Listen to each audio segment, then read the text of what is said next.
Oh no. Sit on your knees! My name's Stanley Goodspeed. I'm a chemical weapons specialist for the FBI. Glass or plastic? What? Glass or plastic? Glass or plastic? Shut the fuck up! Because if the winds change, after you launch those rockets, we're all gonna die. Shut up! And you're gonna end up in either a glass jar or a plastic bag. What do you say you do the math? Hand over the gun and let's go find some rockets! I said shut the fuck up!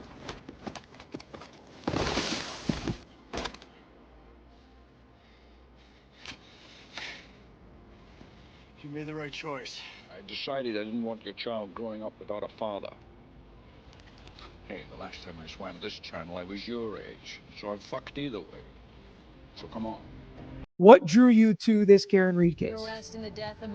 Wow. I mean, where do we start? It's been so long and I've been covering it. I think, when I first heard about this case, and I heard, this girl backed up into her boyfriend and left him, and there's ring camera footage of the incident. I thought, oh, wow, that's terrible. It's caught on video. Like, slam dunk, she's guilty, right? And I think a lot of people thought that because that was the original story that was out in the media, is that they said they had ring cameras footage of the incident, and I dug into it a little bit more, and then I found out there really didn't seem to be any ring camera footage, and so many things were sus, and the investigation was so wonky. The injuries were really the thing that stuck out to me from the beginning of this case.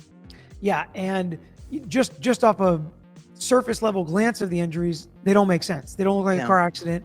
Then when you get beneath the surface level and you see no internal injuries, broken bones, even serious bruising, it's like, feels impossible, especially if it was strong enough to, knock him flying back and land on his head. So many accident reconstructionists that we've deposed over the years and had in trials. And when you compare that with Trooper Paul that we heard in the first case, that was kind of the moment for me. I knew nothing about this case going into trial one, didn't look at a single document. This is the first case since I've been doing YouTube 4.5 years-ish. This is the first case anybody ever warned me about. Oh, really? Yes, including I won't mention any names, but big companies and corporations with streaming services that might be making videos and documentaries on this case. They reached out. They're like, would you want to be involved? But I do have to warn you about this case and where we think this might go. And guess what? They were all right, because this is as crazy as possible. But that first trial, I kept saying, let's wait. They're going to have an accident reconstructionist. Let's see what he has to say.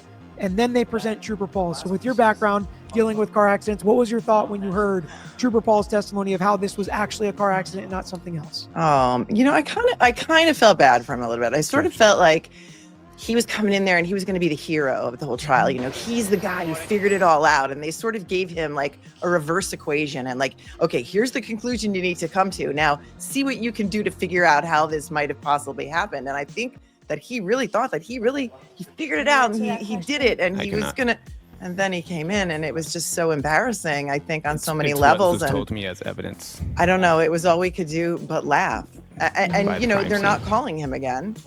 And as crime scene was there, it says you don't have to really wonder why, right? It just none of it made sense. It's common sense, really. There is no way that a human arm can shatter a polycarbonate taillight. There's just no way. And then for it to make it burst into 47 pieces and then just scratch the arm in perfect linear abrasions, it can't happen. Yeah. I think that a lot of the witnesses that have testified in this trial have credibility issues. Right. I think, when they're starting off the trial with this guy Nuttall, who apparently Hank Brennan wants to be the hero of this whole trial. That was his whole opening statement, was that this guy Nuttall heard the call of the bell and he's the hero. And then we find out that I think he says that he heard Karen say, I hit him. But then when Katie McLaughlin testifies, we realize that he was inside the ambulance with the doors shut, so he couldn't have heard that. Then you have, Carrie Roberts testifying, and then it's brought out that she perhaps lied to the grand jury when she testified in front of the grand jury that she heard Karen say to Jen McCabe, "Ghoul hypothermia." And then she admits on the stand that that's not what she said.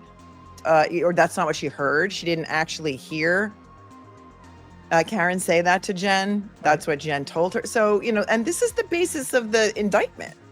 This is the basis of the upgrade to murder too. Yeah. And then we find out that Jen McCabe is on the stand. Then we find out that Jen McCabe lied to the FBI. So it's almost like every witness that they're putting up has credibility issues. If there was nothing to hide, why were all of these people doing such suspicious things? Why did Higgins testify that he didn't make any phone calls in the early morning hours of January 29th? And then we see him on the phone on video outside the Canton Sally Port or Canton PD with all of this missing video that never showed up until after the first trial. I mean, there were some other things I noticed that I didn't notice at the first trial, like when they held up the jeans. Did you notice that the back pocket was ripped? Which to me indicates a sign of a struggle. Somebody grabbing him by the pocket, it could be somebody, a dog grabbing him by the, I've got a pair of jeans with a ripped pocket that was already ripped before I put them on. Would you wear them? The pocket if he was hit and he pirouetted and flew and it caught on something as he, I mean, I've had clients with torn up clothes after they get hit and tumble in the street and drag through whatever it may be, catching a rock. I mean, that's possible. Now, they didn't only have a scratch on the arm. Right. They had some bruises to their body. They were destroyed. They had broke from collarbone to pelvis, 25 broken bones. Like, that's what their body looked like. So I get it. It doesn't all fit together. But yeah, I mean, I think it's interesting nobody's mentioned it, right? Yeah. I mean, nobody really even mentioned it to the jury. Nobody highlighted that. I like the socks. The socks are interesting to me because we know that John O'Keefe kept a shoeless house. Because 2 witnesses have testified how you had to take off your shoes when you went into his house or he would get mad. Yep. So that indicates to me if he went in the house at 34 Fairview, he would have taken off his shoes out of courtesy because people do, right? It was snowing. I would think. There might have been dog hair on those socks. Those socks never made it into evidence. They were on his feet at the hospital. We saw pictures of them. It was just curious to me that they've never been brought up and they were never collected as evidence.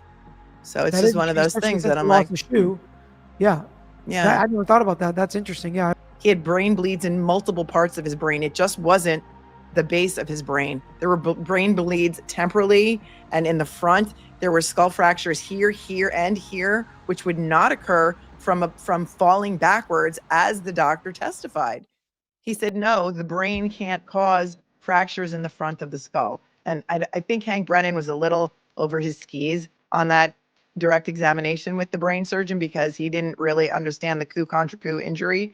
And the fact that he had orbital fractures to the front of his eye sockets indicates an assault. To me, in all the assault cases that I've handled, and I'm sure you have too, fractured orbits come from being punched in the face. Or being hit by a car in the face. I think as well. It's possible, but I'm just saying, like, I think that hasn't been proven to us, but that's a good point of what these defense experts can absolutely prove. And if they start leading the breadcrumbs down that trail, that there's fractures to the front that didn't come from hitting his head in the back, how did that happen? And by the way, I can say a car hitting you in the face, but that's not actually a fair, that's not really a reasonable inference that I think a jury should make because the Commonwealth didn't even say that. The Commonwealth's not even arguing that. So if the Commonwealth's not even arguing that, are you really going to try to say that as a juror that a car could have hit him in the front of the face? And if he did, I do think that the facial injuries to me in this case are a little bit confusing because I do understand the pooling of the blood and how it can look like that. I also understand how it can look like that from an orbital fracture from being punched in the face. It is also interesting how long a body is like. If he's immediately buried in snow, it's going to look very different than if you punched me in the face and broke my face and I just sit here for 6 hours. Those 2 injuries are going to look very different. That does add some intrigue to this case that's really important with these experts.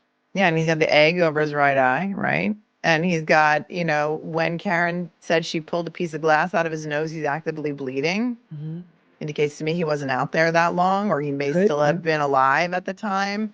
And if he was hit in the back of the head and that's where all the blood was, why is there blood all down the front of his clothing? Make that make sense. There's blood down the entire his shirt and his pants, and then you've got unknown contributors to the blood stains on his jeans and his shirt. Yeah, by crime. Yeah, I said by crime scene. While I was at my inspection. Wait, what? It was told to me by the crime scene when I was at my inspection, at the initial inspection. So what you meant by that's what was told to me if the crime scene talked to me? Yes. Crime scene. Good afternoon, Ms. Hanley. Good afternoon. Nice to see you again. We met about a year ago.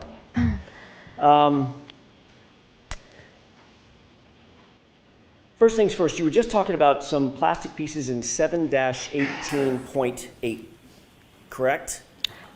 It was 7-18.18. 0.18, I left a 1 out. 7-18.18. We're dealing with a lot of numbers. I'm going to see if we can cut through that here in a second.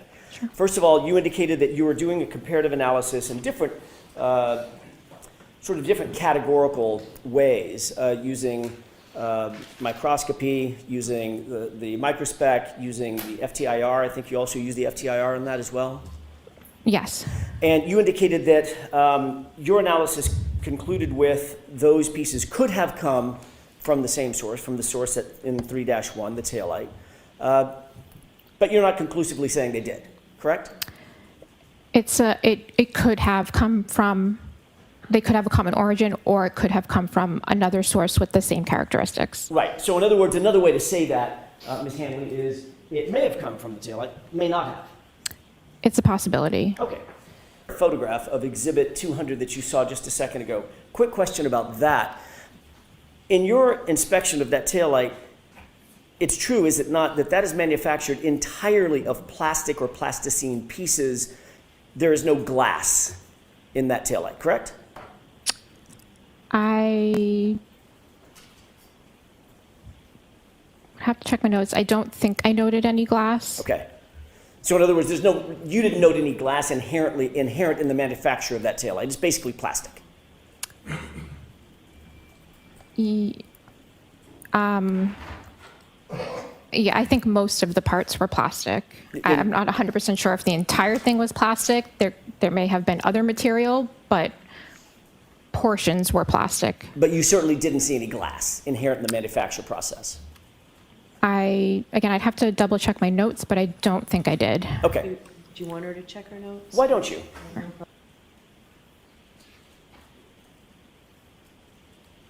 Okay, so I did not make any notation that I noted portions that were glass. Great.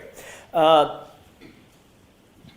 point before we get into the actual analysis. On any of the glass, I want to shift gears to just the glass material that you analyzed and that you looked at and you inspected. You saw no blood, no skin, no biological material, no tissue, human tissue or otherwise, on any of those pieces that you inspected, did you?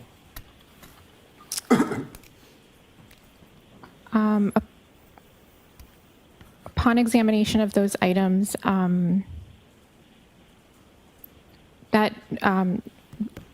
making observations of those types of material, that's not my area of expertise. I don't think I noted anything that was maybe consistent with that.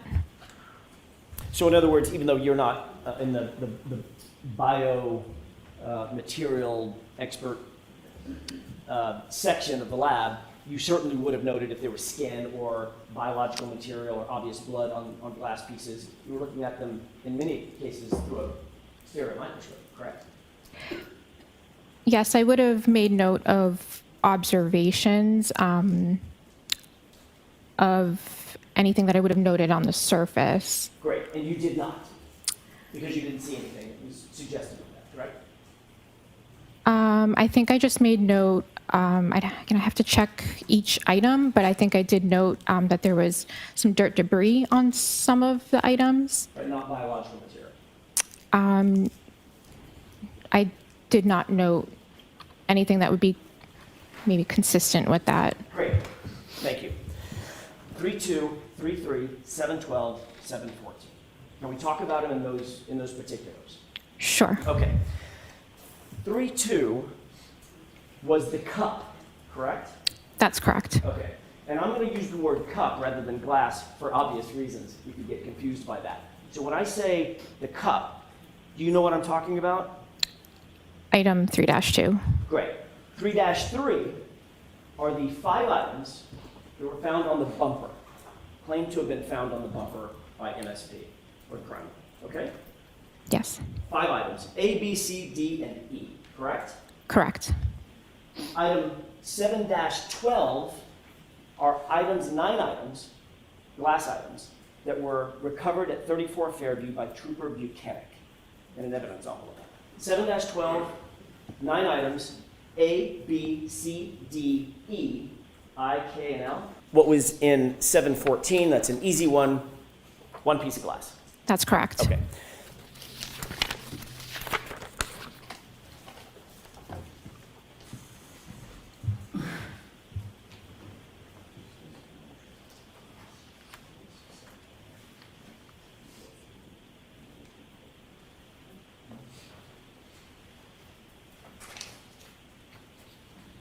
If I could, Ms. Hanley, I'm going to hand you photographs. That should be 2 photographs of the exact same thing.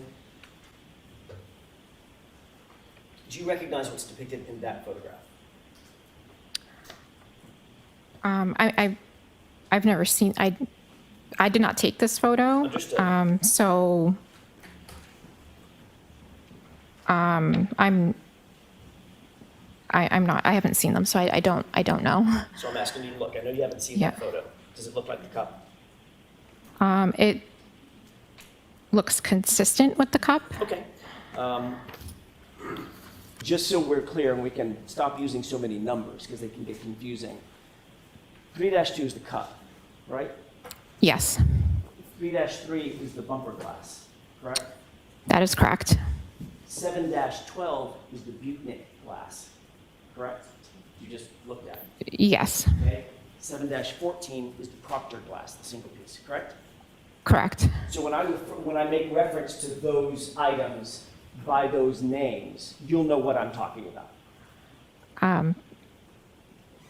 Yeah. Yes. Hesitant. No, I just. I'm just used to referring to them to the item numbers, but I will try to stay with you. My brain will melt if we continue that way. Can she do it both, Mr. Jackson? Sure. Any way that you wish. I have another document that I would like to approach with, if I could, with the court's permission. Okay. Thank you.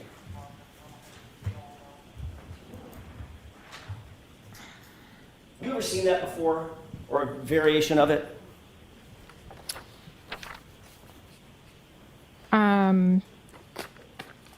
Yes. Okay. Saw it last year, correct? Or something close to it last year? Yeah, it looks consistent. Okay. Okay. If there are any others, Mr. Jackson, why don't we bring all the... This is it. So I think I gave somebody the copy that I was using. I need a copy. If I may approach? Yes. Thank you. All right, so let's mark this first for identification. Happy to.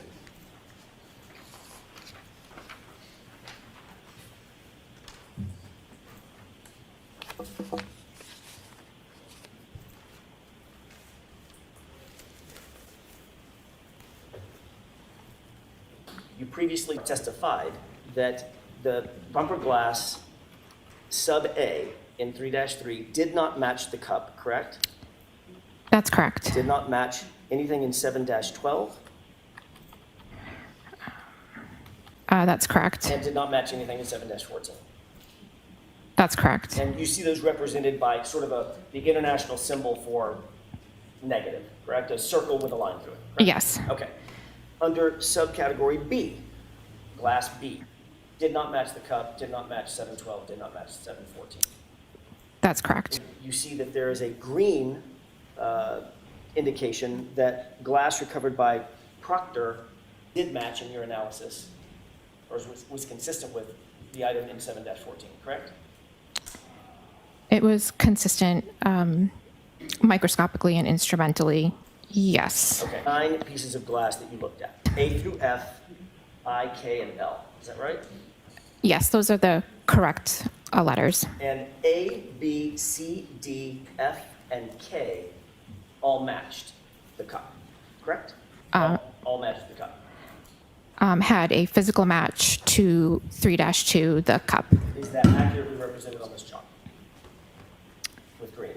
Yes. 7-14, that is the single piece of glass that was recovered by Trooper Proctor. That did not match the cup, and it did not match anything in 7-12, correct? Yes, that's correct. Is that accurately represented on the chart? Yes. 3-2 on the left is the cup. 3-3 represents the 5 pieces of glass of what we call the bumper glass, A, B, C, D, and E. 7-12 is the 9 pieces of glass recovered by Trooper Buchanan at 34 Fairview. 7-14 is the glass, single piece of glass recovered by Trooper Proctor. Starting with the bumper glass, category 2. Piece A did not match the cup, anything in 7-12 or anything in 7-14, correct? That's correct. Piece B did not match the cup, did not match anything in 7-12, did not match anything in 7-14, correct? That's correct. There were some matches in these 9 items, 6 of them, A, B, C, D, F, and K, correct? Yes. But what those matched, Ms. Hanley, were the cup, nothing on the bumper, correct? Correct. And what didn't match the cup were E, I, and L. Is that right? That's correct. Moving back to category 2, however, there was one thing, item E, that did match something in this series of categories. Isn't that right? Not a physical match, but instrumentally there was consistency. All right. And this was an item, the only piece of bumper glass, the only piece of bumper glass to match anything else in your analysis. Matched what? Or was consistent with what? Item 3-3, piece E, was consistent in physical and instrumental properties with the sample that I took from item 7-14. Which is the single piece of glass recovered by Michael Proctor, correct? Yes. But not a single piece of glass, nothing that you analyzed coming from that bumper matched the cup, did it? Nothing. Physical match comparison, there was no physical match comparison to the cup.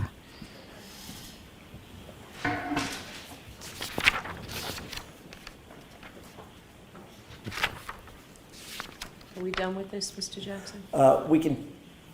We can take this down, Your Honor. Your Honor, that's all I have. Okay. Thank you. Mr. Lally? Now, Ms. Hanley, as far as you were asked some questions on cross-examination about biological pieces or tissue or things being on the glass, and you referenced that that was done in another unit, correct? Yes, if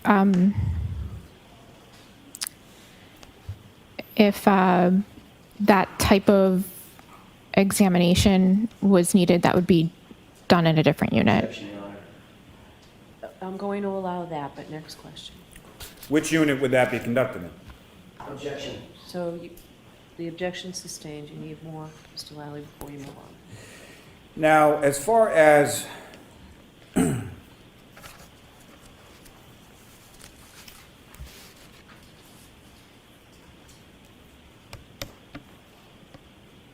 the chalk that you were just presented, as far as the 4 photographs that were depicted in there, have you ever seen any of those 4 photographs before? No. Do you know specifically who or where any of the items 3-2, 3-3, 7-12, or 7-4 were physically recovered from? I just have the description that's put in the LIMS system when it's submitted to the lab. And do you know that 3-2, the drinking glass, was recovered by the Canton Police Department on January 29th, 2022? Objection. Sustained. Do you know that item 3-3, the bumper glass, was recovered by Ms. Maureen Hartnett from your lab on February 1st, 2022? Sustained. Do you know that each of the 4 items were recovered by different people on different Objection, dates Your Honor. at different No locations? reproach. Yes.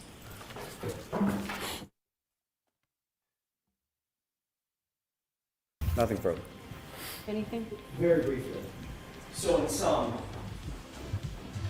not a single piece of glass on that bumper could be connected to that cup, correct?